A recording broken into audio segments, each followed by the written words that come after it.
Sigaw ng taong bayan na ipa-impeach itong si number 1 na Senator Robin Hood Padilla. So, public perception matters at all, ano?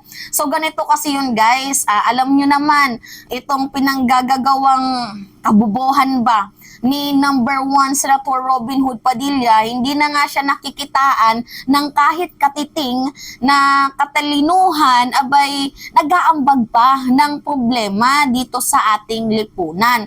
So later on, guys, sa video na to, itatakeld natin kung impeachable ba ang senator. So bago tayo mag-jump sa topic na yan, pag-usapan muna natin kung bakit gustong ma-impeach ng taong bayan. You know, alam nyo naman na trending yung public perception ngayon na gusto nilang ipa-impeach si Robin Padilla. Pero ngayong tanong, bakit? So, unang-una na dito, guys, na turn off. Literal, one of the reason kung gusto nila, kung bakit gusto na nilang ipa-impeach itong si Robin Padilla, na turn off sila. Kasi, di ba nga, sabi ko sa inyo, hindi na nga nakakaambag ng kahit katiting na katalinuhan or kahit nakatiting na ambag sa lipunan, dumadagdag pa siya ng problema at pasanin dito sa ating bayan. Di ba, imagine mo na lang ha, isa kang senador, wala ka nang matinong nagawa, dumagdag ka pa sa problema. Literal, guys, na pinatunayan niya yung kasabihan na if you can't amaze them with your brilliance, dazzle them with your stupidity. 'Di ba? So hindi na nga matalino, pinakita pa yung side ng kanyang kabobohan. Talagang niliteral ni number 1 Senator Robin Hood Padilla itong kanyang pagiging bobo. So para nga sa akin, guys, dapat i-expel na to ng Filipino Muslim community dahil kitang-kita nyo naman yung kanyang pinanggagawa na sinusuportahan niya ang allegedly criminal and the most wanted person ng FBI. Diba? Alam nyo naman na itong si Kibuloy wanted na sa Federal Bureau of Investigation. So anyway, pangalawang reason kung bakit gustong ma-impeach ng taong bayan itong si Robin Hood Padilla, it is that because sayang yung taxes. Literal, na napakasayang ng taxes at hindi worth it yung binabayad nating taxes para sa ganitong klaseng senador. Yes, true, guys. Imagine you are a public servant. You are meant to serve the public, not your personal interest. So, public interest dapat yung inuuna mo. Pero dahil nga siya na mismo yung nag-reveal na ayaw niyang makontempt si Pacquiao, it is that because magkumodre ba sila? Magkumrad daw sila and pinahiram daw siya ng helicopter, kaya ayaw niyang ma-impeach itong si Pacquiao kasi nakagawa si Pacquiao kay Robin ng kabutihan. Pero it doesn't mean na porket nakagawa sa'yo ng kabutihan ng isang tao ay hindi na nakakagawa ng kasamaan sa iba. Maybe sa'yo mabait pero sa iba hindi. Di ba may mga ganong pangyayari? Pwede ka namang magbayad ng utang na loob sa isang tao kasi sa ibang pamamaraan. Kasi when you are a public servant, mauuna yung public interest. Hindi yung personal na interest or wala ka dapat nilalagay na exception. Di ba? Di porket friends mo, kamag-anak mo, kapamilya mo is above the law na. Hindi po tama yun. Dapat wala kang exception.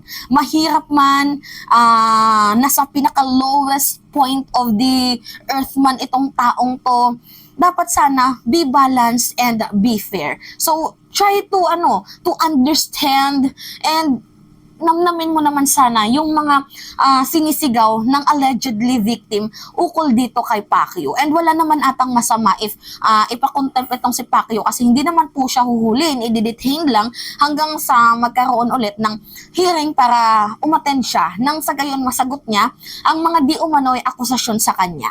Di ba wala naman atang masama doon kung marinig natin ang opinion niya kasi talaga nga namang bias kung maririnig lang natin yung testimonies ng mga allegedly victims tapos yung side ni Kibuloy hindi. 'Di ba? Pero ang ginagawa kasi ni Kibuloy instead na tawag dito, harapin ng mga allegedly accusations sa kanya, ang ginagawa niya nagtatago siya na parang ang kinalabasan na to admission of guilt. 'di ba? Na yung ginagawa niyang hindi pagsipot, admission of guilt. Pinapatunayan niya na parang totoo yung mga sinasabi ng mga allegedly victim. So, pangatlo, kaya gustong ipa-impeach ng taong bayan itong si Robin Padilla dahil propagandista, 'di ba? Supporters ng mga kumunoy. Nakita niyo naman yung pagsuporta niya dito kay Pacquiao, masamang gawa. Sa pagsuporta niya sa China, sa pambubuli sa atin, 'di ba? Talaga nga namang nakakagalit. So, yan po yung tatlong, I think, validable reason kung bakit gusto nilang i-impeach itong si number 1, Senator Robin Hood Padilla. So, ngayon, nandito na tayo. Di ba sabi ko nga sa inyo, stay tuned kayo dahil pag-uusapan natin kung ka-impeach ba itong senador official. Well, unfortunately and sad news, yung impeachable official according to the article 6 section 2 sa constitution, ang subjected for impeachment, vested for impeachment is yung President of the Philippines, Vice President, Justice Supreme Court of the Philippines, members of the Constitutional Commission. So, sino yung mga miyembro ng Constitutional Commission? Yung Commission on Election, Civil Services Commission, and Commission on Audit. And beside, yung Ombudsman. So, yun po yung mga napapaloob dito sa mga impeachable na official. Hindi po bilong itong si Robin Padilla, but wag po tayong malungkot sa part na hindi siya pwedeng ma-impeach kasi pwede naman po siyang ma-expelled through the chamber member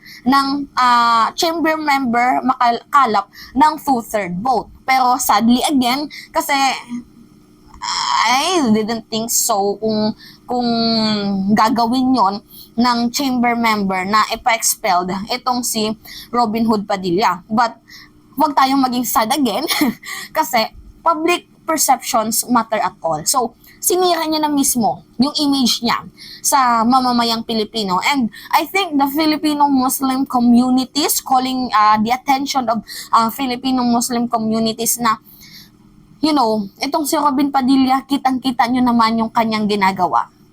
Diba? Na super bias and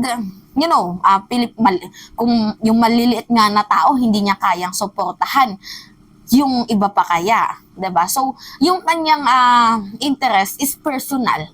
So, hoping sana na magising ang ibang Filipino Muslim community na para ipa-expel itong si number 1 Senator Robin Hood Padilla. So, nakakalungkot man isipin na hindi siya kasama sa mga impeachable kahit medyo criminal offense, criminal act. Di umano ang kanyang ginagawa, wala tayong magagawa. We should follow the rule of law, we should follow the due process of impeachment. Pero public perception matters at all.